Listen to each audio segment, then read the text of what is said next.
Je vous jure, ce jour-là, à l'école, j'ai failli pleurer. Et pourtant, je suis pas... je vais pas dire que je suis solide, je suis très émotif, mais ce jour-là, c'était vraiment trop. Je vous raconte l'histoire, ça va aller sur TikTok. C'est pas pour faire le miskin ni rien, mais vraiment c'est pour comprendre et pour que les plus jeunes de ce chat, parce que je sais que là, au fur et à mesure qu'on avance sur Twitch et sur TikTok, il y a de plus en plus de jeunes qui me suivent, sur TikTok, sur Twitch. Oh, écoutez-moi bien les jeunes, il faut que vous soyez conscients que le mec bizarre de votre classe, il a peut-être des problèmes de fou à la maison. Hamdoullah, moi j'en avais pas, et vous lui rajoutez une couche de fou. On est en 6ème, on a cours d'art plastique, je me rappelle très bien, le cours d'art plastique, il était au rez-de-chaussée. Le cours d'art plastique, il avait pas encore commencé, donc du coup on était un petit peu éparpillés. Et il y a un mec de ma classe, il prend un boulon, mais il prend pas un boulon de cette taille-là. Il prend un boulon, je rigole pas, hein, en diamètre. Un truc énorme. Il va à l'entrée de la classe, et à l'entrée de la classe, t'as la prof, qui est en train de préparer son cours. Prof d'art plastique, elle devait nous préparer des dessins, je sais pas quoi. Bref. Il arrive, il prend le boulon, il se met devant la classe, pendant que la prof a la tête baissée, il tire. Dieu merci, hamdoullah, la prof n'est pas touchée. Il jette, il se barre en discret. La prof blême, toute blanche, elle panique. En plus, elle était super gentille. Moi, je le vois faire.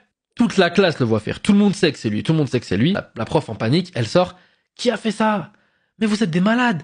Vous avez vu la taille de l'objet, etc. Vous avez vu la taille du boulon et tout. Et elle convoque CPE proviseur, parce que là c'est une principal, parce que là c'est une dinguerie atomique ce qui vient de se passer. Et elle dit bon, allez, vous allez me dire qui a fait ça, sinon je punis toute la classe. Personne ne parle, personne ne poucave. Et donc la principale, vu que c'est extrêmement grave, elle dit bah vous savez quoi, vous aurez pas cours. Vous allez pas avoir cours. Chacun d'entre vous, vous allez venir dans mon bureau, par ordre alphabétique, et vous allez venir et vous allez me dire qui a fait ça. Donc les gens ils y vont au fur et à mesure, donc moi mon nom de famille vous le connaissez, ça commence par un M, donc du coup... Je suis en milieu de file. Et il y a un mec de ma classe qui arrive vers moi et qui fait partie de ceux qui me hagarent et qui arrive et qui me dit écoute, t'es dans la merde. Moi je regarde. Je lui dis comment ça, je suis dans la merde.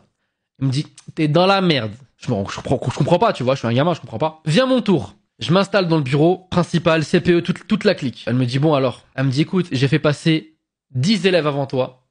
Il y en a 7 ou 8 qui m'ont dit que c'était toi. Et j'ai jamais eu aussi peur à l'école de ma vie à ce moment-là. Je suis mort de trouille. La moitié de la classe s'était mis d'accord pour dire que c'était moi qui avais jeté le boulon. On est en 6ème. J'ai 10 ans. T'as des gamins qui ont 11-12 ans, qui se sont mis d'accord par effet de foule pour la plupart. Il y avait des vrais haggad, il y avait des pour effet de foule. Des gamins se sont mis d'accord pour mettre dans la merde un gamin qui n'avait rien fait. Sachant que j'étais le plus jeune de la classe, et c'est pas pour raconter pas pour me la raconter, mais j'étais premier de la classe. Moi, elle me dit ça, je lui dis, mais non, j'ai rien fait. Ah si, là j'ai 8 témoins. J'ai 8 témoins qui me disent t'avoir vu ramasser le boulon et que tu l'as jeté sur la professeure.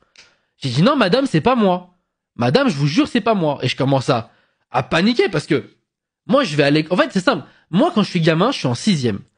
Moi je sais que quand je ramène une note à ma mère ou à mon père, une bête de note, ils sont fiers. Moi quand je vais à l'école, pas pour faire le suceur, mais je vais pour travailler, tu vois.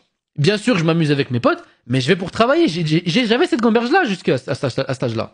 Elle me dit, assume que c'est toi. Dans tous les cas, il y aura des sanctions. Et là, j'ai commencé à avoir les larmes aux yeux. En mode, j'avais trop la mort que tout le monde avait dit que c'était moi. Au bout de 10-15 minutes, allez, descendez-le, laissez-le retourner en classe. Je retourne en classe. Parce que moi, je suis au milieu. Moi, mon nom de famille, comme je dis, c'est M. Donc, il reste encore N et tout le tralala. Il reste toutes les lettres. J'ai oublié la lettre de l'alphabet. Il reste toutes les lettres de l'alphabet. Et t'as tous les gens qui passent après et qui me disent « Ouais, mais on va dire que c'est toi. »